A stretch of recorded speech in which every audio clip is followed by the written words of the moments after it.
저주받은 폭발의 서막 2001년 7월 16일 새벽 1시 25분 섬서성 행산현 마팡촌에 고요하고 깊은 밤을 찢어버리는 굉음이 울려 퍼졌다. 그 소리는 단순한 소리가 아니었다. 그것은 마치 하늘이 무너지고 땅이 갈라지는 듯한, 세상의 종말을 예고하는 듯한 포효였다. 잠을 자던 사람들은 비명을 지를 틈도 없이 침대와 함께 공중으로 솟구쳤다가 바닥으로 내동댕이 쳐졌다. 모든 것이 순식간에 일어났다. 마팡촌의 한 농부인 위하이자는 침대에서 튕겨나가 바닥에 뒹굴며 혼비백산했다. 그의 집은 폭풍 속의 돛담배처럼 격렬하니 흔들렸다. 창문 유리가 산산조각 나고 흙벽이 갈라지는 소리가 귀청을 때렸다. 그는 겨우 몸을 일으켜 밖으로 뛰쳐나갔다. 공기는 화약 냄새와 흙먼지로 가득 차 있었고 멀리서 들려오는 비명소리는 그의 심장을 얼어붙게 했다. 그는 직감적으로 무언가 끔찍한 일이 벌어졌음을 깨달았다. 위하이자는 자신이 전날 밤 밭을 지키기 위해 마을을 떠나 있었던 것을 천만다행으로 생각했다. 하지만 그의 기쁨은 잠시였다. 마을로 향하는 그의 발걸음은 점점 더 무거워졌다. 집집마다 불이 꺼져 있었고 대신 하늘을 붉게 물들이는 불길이 치솟고 있었다. 그는 공포에 질려 그 불길이 그의 6명의 조카와 형님의 집이 있는 곳에서 시작되었다는 것을 깨달았다. 마을 중심부는 이미 지옥으로 변해 있었다. 한때 조용하고 평화로웠던 마을은 이제 폐허가 되어버렸다. 그의 조카들과 형님의 집은 흔적도 없이 사라졌고 그 자리에 거대한 구덩이만 남아있었다. 그 구덩이는 마치 땅이 입을 벌려 모든 것을 삼켜버린 것처럼 보였다. 위하이자는 그곳에서 희미한 신음소리를 들었다. 그는 필사적으로 구덩이 속으로 달려갔지만 보이는 것은 오직 무너진 집의 잔해와 끔찍하게 뒤섞인 사람들의 시체뿐이었다. 폭발의 충격파는 마을 전체를 휩쓸었다. 마치 신의 분노가 마팡촌을 향해 쏟아진 것 같았다. 마을 사람들은 오랫동안 마팡촌이 화산 위에서 사는 것과 같다고 말해왔다. 불법으로 화약을 제조하여 인근 채석장에 공급하는 것이 마을의 주 수입원이 되었기 때문이었다. 사람들은 단지 돈을 벌기 위해 위험을 감수했지만 그 위험은 결국 통제 불가능한 괴물이 되어 그들을 집어삼켰다. 폭발은 단순히 건물을 무너뜨린 것이 아니었다. 그것은 마팡촌의 평온함을 완전히 파괴하고 그곳에 사는 사람들의 영혼에 지울 수 없는 상처를 남겼다. 폭발의 굉음은 마치 이 마을에 내려진 이런 일이 일어났는지 알지 못했고 오직 공포와 절망만이 그들을 짓눌렀다. 이제 그들에게 남은 것은 재와 피, 그리고 끝없는 질문뿐이었다. 이 끔찍한 참사의 배후에는 대체 누가 있는가? 그리고 그들은 왜 이토록 잔혹한 파멸을 불러왔는가? 재앙의 잔해, 공포의 현장. 여명이 밝아왔지만 마팡촌의 드리운 어둠은 결코 거치지 않았다. 대신 햇살은 핏빛으로 물든 마을의 끔찍한 진실을 더욱 선명하게 드러냈다. 폭발의 중심부. 한때 마세구지비 집이 서 있던 자리에는 거대한 구덩이가 흉터처럼 파여 있었다. 그 깊이는 7m, 길이는 36m, 폭은 27m에 달했다. 마치 거대한 괴물이 땅을 핥히고 지나간 것만 같았다. 구덩이 아래에서는 지하수가 솟구쳐 나와 흙탕물을 이루며 흐르고 있었다. 그것은 마치 땅의 심장에서 흘러나오는 피눈물과도 같았다. 위하이자는 그 거대한 구덩이 앞에서 망연자실했다. 그의 눈에 비친 것은 폐허뿐이었다. 형님의 집과 조카들의 집은 형체도 없이 사라졌다. 대신 흙과 돌, 나무 파편들, 그리고 섬뜩하게 뒤섞인 가구 잔해들이 흩어져 있었다. 그는 손이 떨리는 것을 느끼며 그 자네들을 해집기 시작했다. 희미하게 들려오는 신음소리를 따라 그는 필사적으로 파고들었다. 하지만 그가 발견한 것은 오직 차갑고 뻣뻣한 조카들의 시신뿐이었다. 그들의 얼굴은 공포에 질린 채 굳어 있었고 몸은 흙먼지 속에 뒤엉켜 있었다. 위하이자는 무너진 집 잔해에 파묻힌 형님의 시신을 발견하고는 주저앉아 통곡했다. 그의 울음소리는 폐허의 고요함을 더욱 뼈아프게 만들었다. 폭발의 위력은 상상을 초월했다. 마세구의 집을 중심으로 수십 채의 집들이 마치 종잇장처럼 구겨지거나 완전히 사라졌다. 마을의 절반 가까이가 폐허로 변해버렸다. 5km 떨어진 곳에 유리창까지 산산조각 났고 1km 반경 내의 나무와 농작물은 폭발의 충격파에 의해 뿌리째 뽑히거나 꺾여버렸다. 살아남은 이들은 모두 기이한 침묵에 잠겨 있었다. 그들의 눈빛은 공포와 절망으로 가득 차 있었고 그들은 말을 잃은 채 서로를 바라보거나 멍하니 폐허를 응시했다. 가장 끔찍한 사실은 희생자들의 대부분이 젊은이들과 아이들이었다는 점이다. 노인들은 경사면에 위치한 안전한 동굴집에서 생활했기에 화를 면했지만 젊은 세대들은 길가 근처의 평지에 집을 짓고 살았다.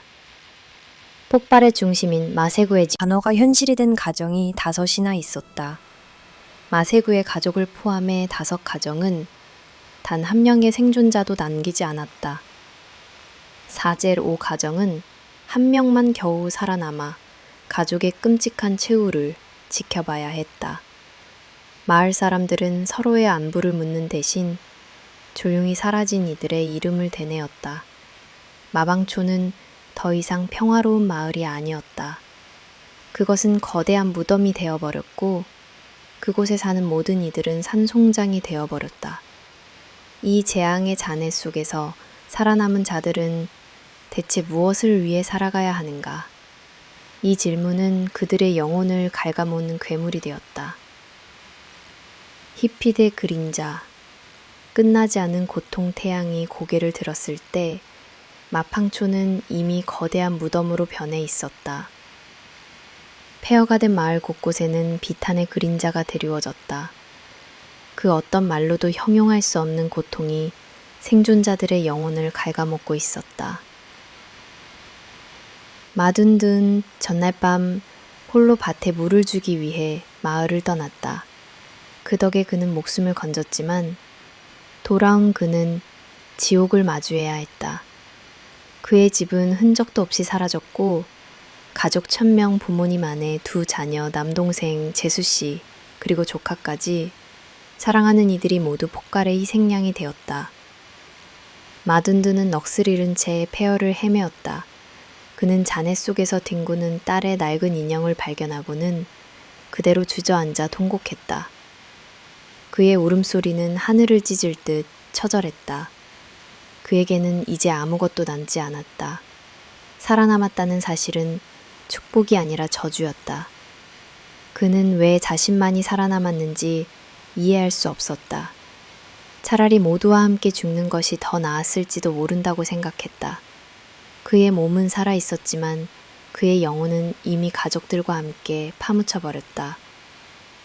또 다른 비극적인 주인공인 위즈정.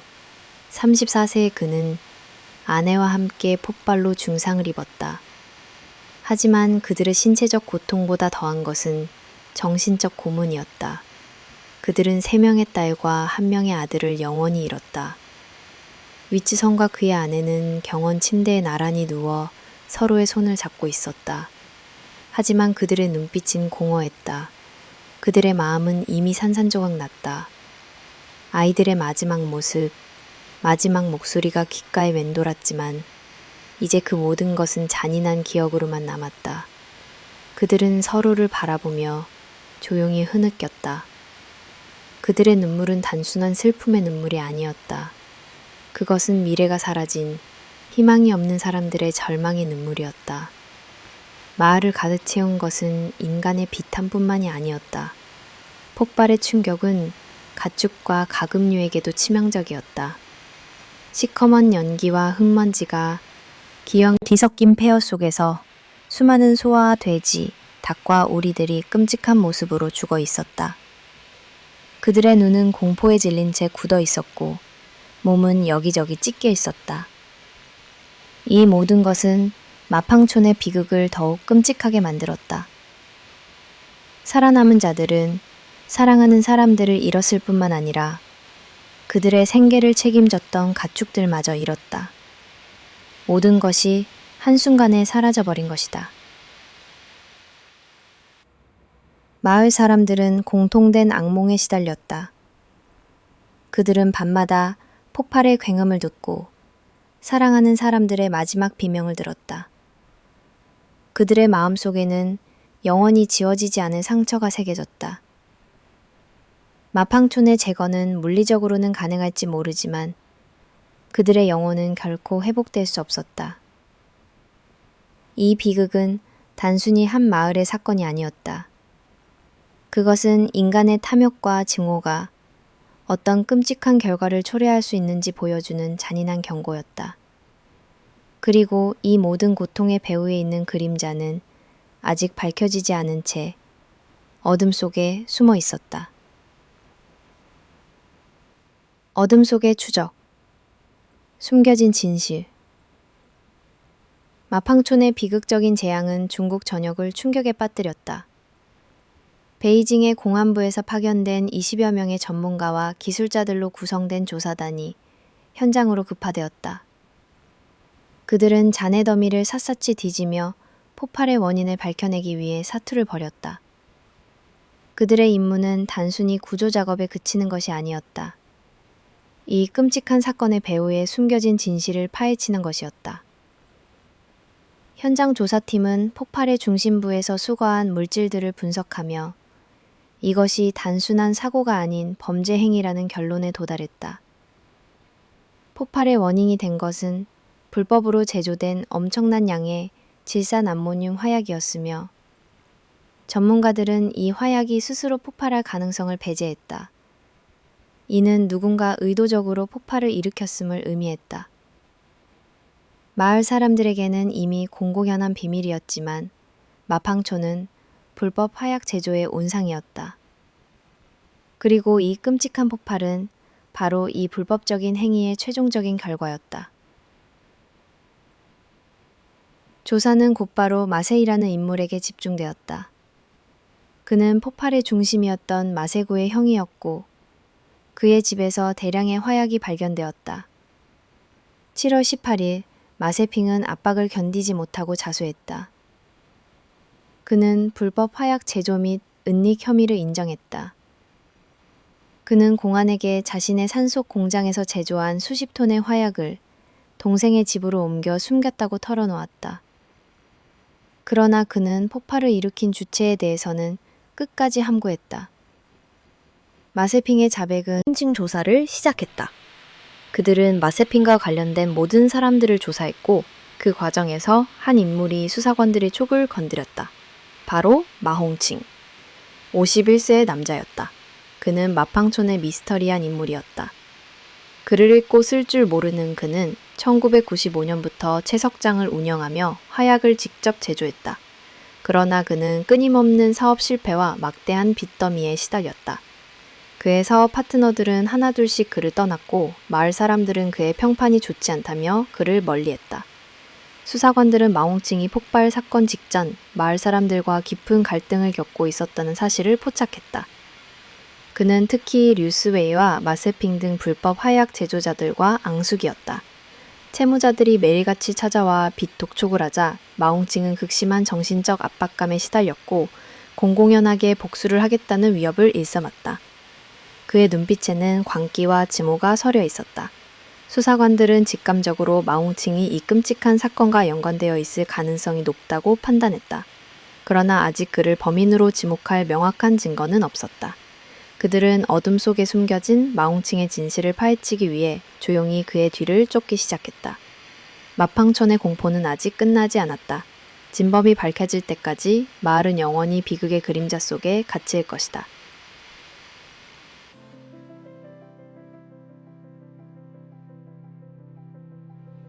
광기의 초상, 숨겨진 진실.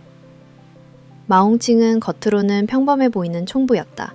하지만 공안의 날카로운 눈은 그의 평범함 뒤에 숨겨진 광기를 꿰뚫어 보았다. 수사관들은 마홍칭이 폭발 사건의 유력한 용의자라는 결론에 도달했지만 그는 좀처럼 속내를 드러내지 않았다. 8월 2일, 그가 자백을 위해 공안사에 불려왔을 때 그는 오직 불법 화약 제조 혐의만 인정했다. 그의 얼굴은 무표정했고 그의 눈빛은 텅 비어 있었다. 마치 그는 자신에게 닥칠 운명을 이미 알고 있다는 듯 모든 것을 체념한 것처럼 보였다. 하지만 수사관들은 포기하지 않았다. 그들은 마홍칭의 삶을 철저하게 파헤쳤다. 그의 집에서는 수상한 서류나 증거는 나오지 않았다. 그러나 수사팀은 그의 가족 관계에 집중했다. 마홍칭에게는 딸이 한 명 있었다. 딸은 아버지를 두려워하면서도 그를 걱정하는 복잡한 감정을 가지고 있었다. 수사관들은 딸에게 접근했고 조심스럽게 마홍칭의 평소 행적에 대해 물었다. 처음에는 침묵하던 딸은 아버지의 불안정한 행동과 술에 취했을 때 내뱉던 섬뜩한 말들을 털어놓기 시작했다. 딸은 아버지의 일기장을 건네주었다.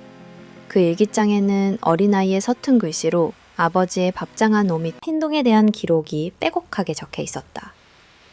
아빠가 또 술을 마시고 이상한 말을 했어요. 내가 폭발시켜버릴 거야. 그를 쓰러뜨릴 수 없으면 그냥 폭발시켜버려야 해. 라고 했어요. 딸은 공포에 질려 떨리는 손으로 그 일기장을 내밀었다. 그 일기장은 단순한 아이의 일기가 아니었다. 그것은 마홍칭의 내면에 도사리고 있던 복수심과 광기가 적나라하게 기록된 핏빛 증거였다. 수사관들은 일기장을 바탕으로 마홍칭을 다시 신문했다. 그들은 그의 눈을 똑바로 쳐다보며 일기장에 적힌 내용에 대해 하나씩 물었다. 처음에는 당황하던 마홍칭은 이내 자신의 심리적 방어막이 무너지고 있음을 깨달았다. 그의 얼굴은 점차 공포와 절망으로 일그러졌다. 그는 더 이상 침묵할 수 없었다. 그는 천천히 그리고 떨리는 목소리로 모든 것을 자백하기 시작했다. 그의 고백은 듣는 이들의 심장을 얼어붙게 할 만큼 섬뜩했다. 그는 자신의 채석장 사업 실패와 빚더미가 모두 류스웨이와 다른 마을 사람들의 음모 때문이라고 믿고 있었다. 그는 세상에 대한 증오와 분노로 가득 차 있었다. 그는 모든 것을 잃었다고 생각했고 더 이상 살아갈 의미를 찾지 못했다. 그는 끔찍한 복수를 계획했다. 그가 노린 것은 바로 마세핑의 집에 숨겨져 있던 수십 톤의 화약이었다. 그는 이 화약을 훔쳐서 류스웨이의 집을 폭파시키려고 했다. 하지만 그의 계획은 실패했고 분노와 절망에 휩싸인 그는 결국 모든 것을 폭파시키기로 결정했다. 이 모든 것은 한 남자의 뒤틀린 증오가 빚어낸 끔찍한 비극이었다. 마홍칭의 자백은 단순한 고백이 아니었다. 그것은 그의 내면에 숨겨져 있던 광기의 초상이자 마팡촌의 비극을 완성시킨 마지막 조각이었다. 칭연이 안 잃었다. 일기장의 비밀, 피로 쓴 고백. 마홍칭이 딸이 건넨 낡은 노트는 단순한 일기장이 아니었다. 그것은 한 남자의 광기가 서서히 끓어오르는 과정을 낱낱이 기록한 피로 쓴 고백이었다. 수사관들은 조용하고 긴장된 분위기 속에서 노트의 페이지를 한 장 한 장 넘겼다. 흐릿한 글씨체는 어린 소녀의 불안한 심리를 그대로 담고 있었다. 7월 10일, 아빠가 또 술을 마셨어요. 눈이 무서워요. 류 씨를 가만두지 않을 거야. 반드시 대가를 치르게 할 거야. 라고 소리 질렀어요. 아빠가 무서워요. 7월 12일, 빚쟁이 아저씨들이 또 왔어요. 아빠는 방에 틀어박혀서 나오지 않았어요. 빚쟁이들이 아빠 욕을 하고 갔어요. 아빠는 저를 끌어안고 울었어요. 세상이 날 버렸어. 다들 날 괴롭히려고 해. 라고 했어요. 챙겨서 나갔어요. 연안에 있는 채석장으로 간다고 했어요. 아빠는 제게 아빠가 곧 돌아올게. 그때까지 아무에게도 문을 열어주지 마라. 라고 했어요. 아빠의 눈이 이상했어요. 너무 슬퍼 보였어요. 7월 15일. 아빠가 늦은 밤에 돌아왔어요. 가방에 이상한 것들을 숨겨왔어요. 이제 모든 것을 끝낼 거야? 라고 중얼거렸어요. 아빠가 너무 무서워서 밤새 잠을 잘 수가 없었어요. 아빠는 제게 만약 아빠가 죽으면 이 1, 2장을 경찰에게 전해다오. 그러면 그들이 진실을 알게 될 거야. 라고 했어요. 마지막 페이지에는 폭발이 일어난 날 새벽에 쓴 것으로 보이는 메모가 적혀 있었다. 7월 16일. 아빠가 새벽 3시에 집을 나갔어요. 옷에서 화약 냄새가 났어요. 내가 폭발시켜 버릴 거야. 라고 했어요. 밖에서 쾅 하는 소리가 들렸어요. 아빠가 정말로 해버린 걸까요? 무서워요. 너무 무서워요. 일기장의 내용은 충격적이었다. 그것은 마옥칭의 정신적 붕괴 과정과 끔찍한 복수 계획을 생생하게 지mon하고 있었다. 수사관들은 일기장을 증거로 마옥칭을 다시 신문했다. 마옥칭은 처음에는 침묵했지만 자신의 딸이 쓴 글씨를 보며 흔들리기 시작했다. 그의 무표정했던 얼굴은 점차 일그러졌고 그의 눈에는 죄책감과 절망이 교차했다. 그는 결국 모든 것을 포기한 듯 떨리는 목소리로 자신의 모든 죄를 자백했다. 그는 율스웨이와 마세핑에 대한 증오가 어떻게 자신을 집어삼켰는지, 빚더미가 어떻게 그를 벼랑 끝으로 내몰았는지, 그리고 마지막으로 어떻게 폭발을 일으키기로 결심했는지를 털어놓았다. 그의 고백은 일기장에 쓰인 내용과 정확히 일치했다. 일기장은 단순히 한 소녀의 일상이 아니라 한 남자의 영혼이 파괴되는 과정을 기록한 비극적인 문서였다. 그것은 또한 마팡촌의 비극이 우발적인 사고가 아닌 한 인간의 뒤틀린 욕망과 증오가 만들어낸 계획적인 범죄였음을 세상에 알리는 결정적인 증거였다.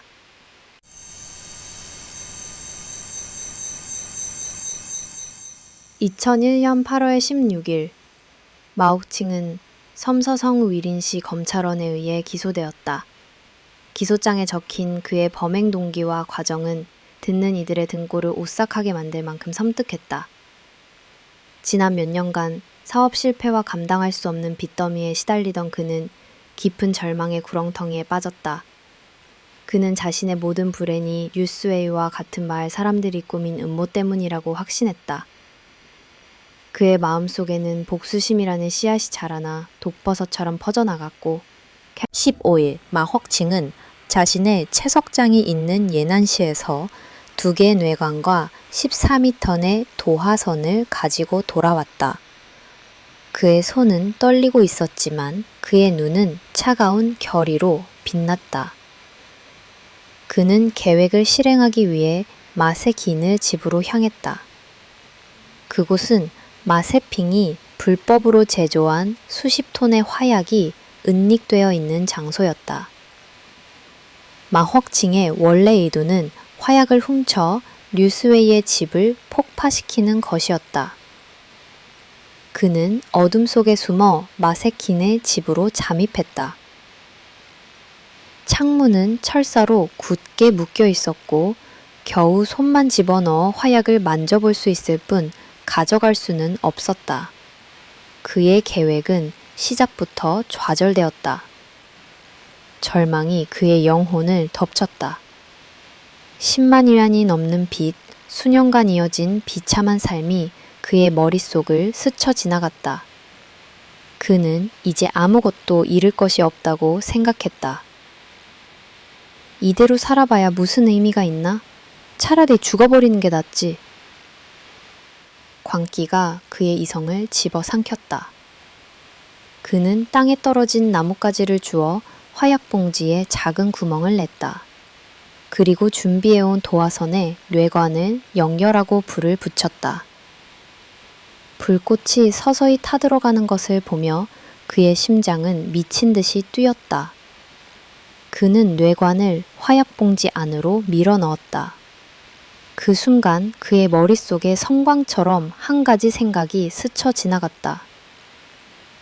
내가 죽지 않고 불구로 남으면 어쩌지? 그 끔찍한 생각에 사로잡힌 그는 본능적으로 그 자리를 벗어났다. 그는 미친 듯이 달렸다. 불꽃이 화약봉지를 삼키기 전에 그는 자신의 집으로 돌아가기 위해 필사적으로 달리고 또 달렸다. 그의 등 뒤에서는 이미 불길이 번지고 있었다. 그리고 새벽 3시 25분, 그가 집으로 돌아온 지 얼마 되지 않아 마팡촌을 뒤흔든 굉음이 터져 나왔다. 수십 톤의 질산 암모늄 화약이 폭발하면서 마팡촌은 순식간에 지옥으로 변했다. 마헉징은 살아남았지만 그의 손은 끔찍한 학살의 흔적을 남겼다. 검찰은 마헉징이 법을 무시하고 다른 사람들의 생명과 재산을 철저히 외면했으며 공공안전을 심각하게 위협했다고 비난했다. 그의 행위는 대량 학살과 막대한 재산 피해를 초래하는 폭발 범죄로 규정되었다. 그는 증오라는 불꽃을 일으켰고 그 불꽃은 결국 수많은 무고한 생명을 앗아가는 거대한 불길이 되어버렸다. 그의 계획은 실패했지만 그가 저지른 끔찍한 결과는 마팡 발밑에 흙만지는 그가 남긴 증오와 공포의 흔적처럼 허공으로 치솟았다. 그는 뒤도 돌아보지 않고 오직 앞으로만 달렸다. 죽음이라는 단어가 그의 머릿속을 맴돌았지만 그가 더 두려워한 것은 불구가 되어 남은 생을 비참하게 살아가야 한다는 생각이었다. 그 순간 복수심에 눈이 멀었던 그의 광기는 이기적인 생존 본능 앞에 잠시 멈춰섰다. 마을 외곽에 위치한 자신의 집으로 향하는 길은 너무나 멀게 느껴졌다. 그의 폐는 불타는 듯 뜨거웠고 다리는 천근만근 무거웠다. 등 뒤에서 들려오는 희미한 치 소리는 그의 발을 재촉했다. 그것은 도화선이 타들어가는 소리였다. 그의 머릿속에는 섬뜩한 상상들이 펼쳐졌다. 화약이 터지지 않고 자신만 붙잡혀 비참한 최후를 맞이할 수도 있고, 혹은 폭발의 충격파에 휩쓸려 팔다리가 날아가고 온몸이 찢겨나갈 수도 있었다. 그는 끔찍한 운명으로부터 벗어나기 위해 필사적으로 달리고 또 달렸다. 그가 겨우 자신의 집 마당에 도착해 쓰러지듯 몸을 숨겼을 때 마팡촌 전체를 뒤흔드는 굉음이 터져 나왔다. 그 소리는 단순한 폭발음이 아니었다. 그것은 마치 하늘이 갈라지고 땅이 찢어지는 듯한 세상의 끝을 알리는 포효였다. 그는 귀를 틀어막았지만 온몸으로 느껴지는 진동을 막을 수는 없었다. 집 전체가 들썩였고 지붕 위로 흙과 돌멩이들이 비 오듯 쏟아졌다. 마욱칭은 고개를 들어 마을을 바라보았다. 검은 연기 기둥이 하늘로 치솟았고 그 아래로 핏빛 불길이 거대한 괴물처럼 마을을 집어삼키고 있었다. 그는 자신이 저지른 짓의 결과를 눈앞에서 목격하고 있었다. 그는 무서웠다. 그가 예상했던 것보다 훨씬 더 끔찍한 광경이었다. 그는 자신이 신의 분노를 불러일으킨 것이 아닌가 하는 생각에 몸을 떨었다. 그의 복수는 유스웨이 한 사람에게 향한 것이 아니었다. 그것은 그의 탐욕과 증오를 외면했던 모든 마을 사람들을 향한 것이었다. 그는 살아남았지만 그에게 남은 것은 아무것도 없었다. 그의 마음은 공포와 죄책감, 그리고 끔찍한 승리감으로 뒤섞인 감정의 소용돌이에 휩싸였다. 그는 이제 단순한 범죄자가 아니었다. 그는 자신이 일으킨 지옥의 유일한 생존자이자 그 끔찍한 학살의 목격자였다. 마욱징은 살아있었지만 그의 영혼은 이미 죽은 것과 마찬가지였다. 그는 자신이 걷는 길이 결국 파멸로 이어질 것임을 직감했다. 그는 복수를 꿈꿨지만 그가 얻은 것은 파멸과 끝없는 고통뿐이었다. 그의 눈에는 이미 죽은 자들의 원한 맺힌 눈빛이 아른거렸다. 그는 이 끔찍한 악몽 속에서 살아가야 할 운명이었다. 심판의 법정, 피로 쓴 판결문, 마운칭이 자백 이후 사건은 일사천리로 진행되었다. 2001년 8월 16일 그가 검찰에 기소되면서 마흥칭촌의 비극은 법의 심판대 위에 올랐다. 재판정은 숙연함과 긴장감이 감돌았다. 한때 평범한 농부였던 마흥칭은 이제 수많은 생명을 앗아간 살인자이자 파괴자로 앉아 있었다. 그의 눈은 여전히 공허했지만 가끔씩 스쳐 지나가는 경련은 그의 내면이 여전히 광기와 죄책감 사이에서 몸부림치고 있음을 보여주었다. 검찰 측은 마흥칭의 범행을 낱낱이 공개했다. 그가 빚더미에 시달리며 겪었던 정신적 압박, 뉴스웨이와 마흥핑에 대한 뿌리 깊은 증오, 그리고 파멸적인 복수를 계획했던 모든 과정이 끔찍할 만큼 상세하게 묘사되었다. 검사는 그의 행위를 법을 무시하고 다른 사람들의 생명과 재산을 철저히 외면하며 공공안전을 심각하게 위협한 행위로 규정했다. 특히 그가 폭발의 위력을 미리 알고 있었음에도 불구하고 수많은 이웃들이 잠든 새벽에 계획적으로 폭발을 일으켰다는 점은 그의 잔혹성을 증명하는 결정적인 증거였다. 마흥칭의 변호사는 그가 극심한 정신적 고통과 망상에 시달렸다고 주장하며 가명을 호소했다. 그러나 검찰이 제시한 증거들은 너무나 명확했다. 마흥칭의 딸이 쓴 일기장, 폭발 현장에서 발견된 도화선의 잔해, 그리고 그의 자백까지 모든 것이 그의 범행을 가리키고 있었다. 피해자 가족들의 증언은 재판장의 분위기를 더욱 무겁게 만들었다. 한 피해자의 아버지는 떨리는 목소리로 내 아들은 겨우 10살이었습니다. 무슨 죄가 있다고 저렇게 끔찍하게 죽어야 합니까? 라고 절규했다. 그들의 눈물은 마흥칭의 얼굴에 박히는 뜨거운 불꽃과 같았다. 재판은 단호하고 신속하게 진행되었다. 법정은 더 이상 마흥칭의 개인적인 고통이나 복수심에 귀 기울이지 않았다. 그들이 판단한 것은 오직 한 가지였다. 그가 저지른 행위가 사회 전체에 미친 끔찍한 해악이었다. 마흥칭은 이웃들의 생명을 경시하고 자신의 분노를 해소하기 위해 그들을 희생시켰다. 그의 행위는 법치주의 사회에서 결코 용납될 수 없는 가장 중대한 범죄였다. 2001년 9월 23일, 마흥칭은 결국 사형을 선고받았다.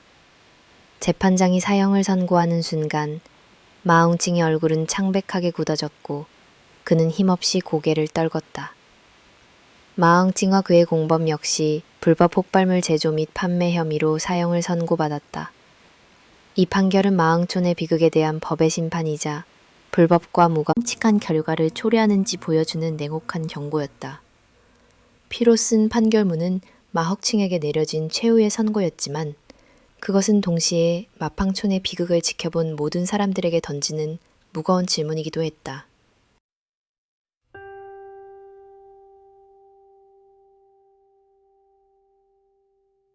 (2001년 9월 23일) 이른 새벽, 아직 어둠이 채 가시지 않은 시간, 마헉칭은 차가운 형장으로 이송되었다. 그의 얼굴은 잿빛이었고 그의 눈은 공포와 체념으로 가득 차 있었다. 그는 더 이상 광기에 휩싸인 복수자가 아니었다. 그는 이제 자신의 행위가 초래한 끔찍한 결과를 직면해야 하는 한낱 인간일 뿐이었다. 감옥에서 보낸 시간 동안 그는 밤마다 마팡촌의 비명소리와 무너지는 집들의 굉음에 시달렸다. 그의 머릿속에는 희생자들의 원한 맺힌 얼굴이 떠다녔다.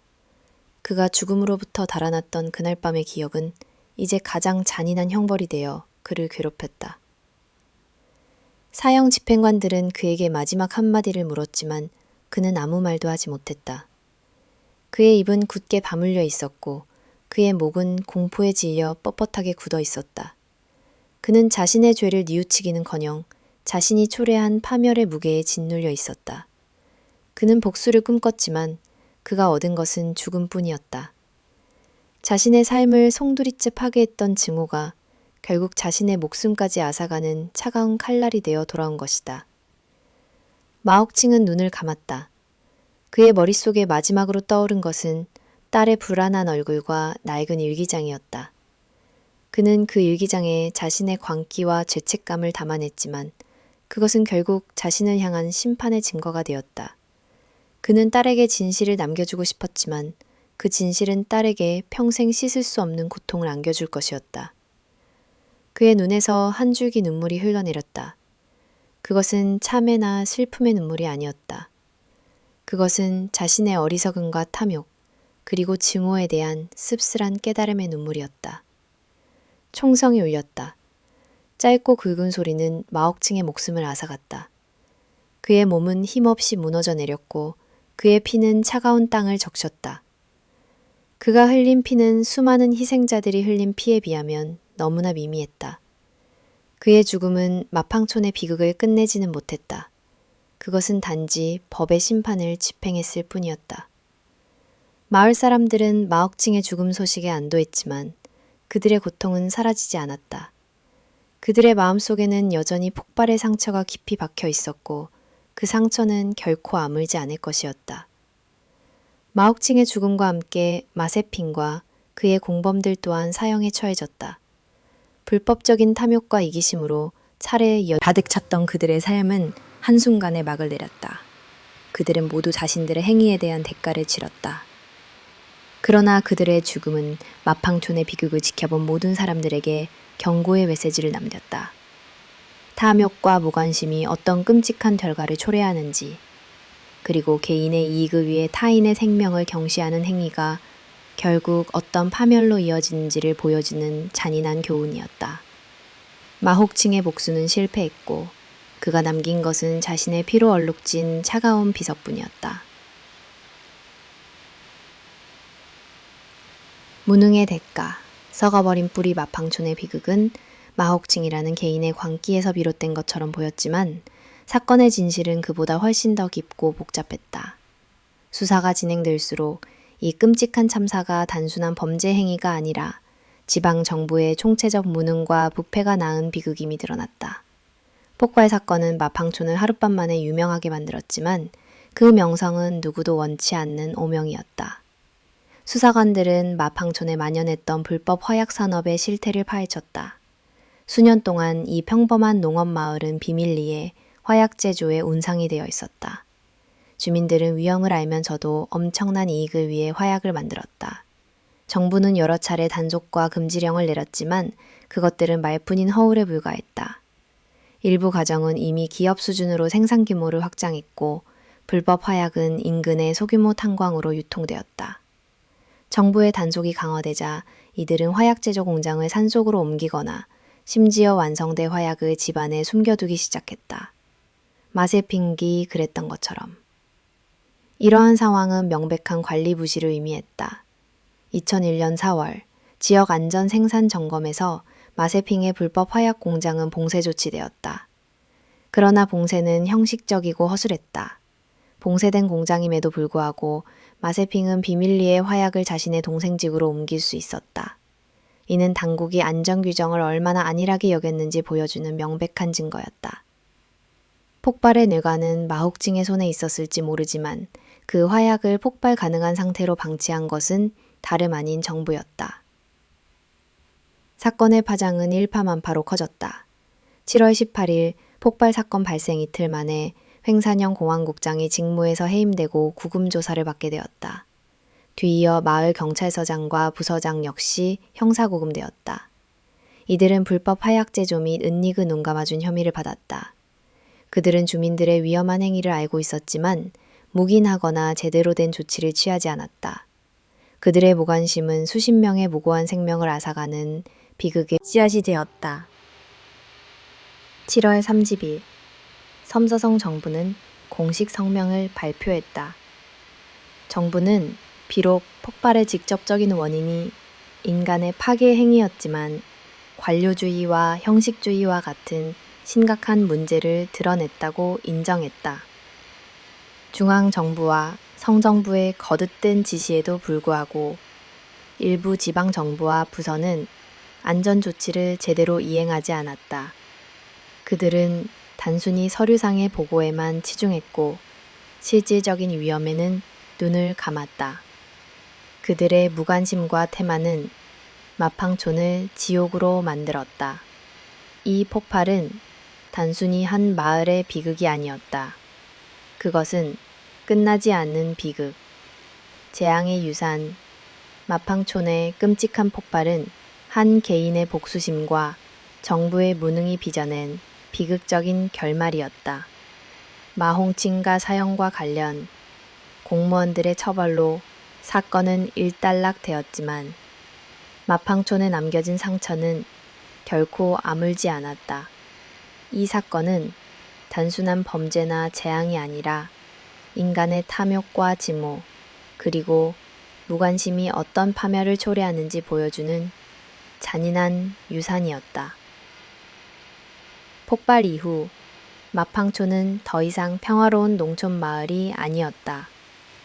그곳은 비극의 상징이 되었고 마을을 떠나지 못한 생존자들은 매일 밤 악몽에 시달려야 했다.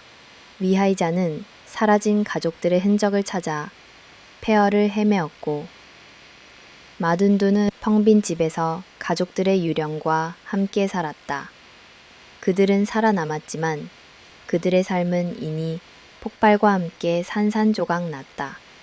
정신적 고통은 물리적 고통보다 훨씬 더 깊었다.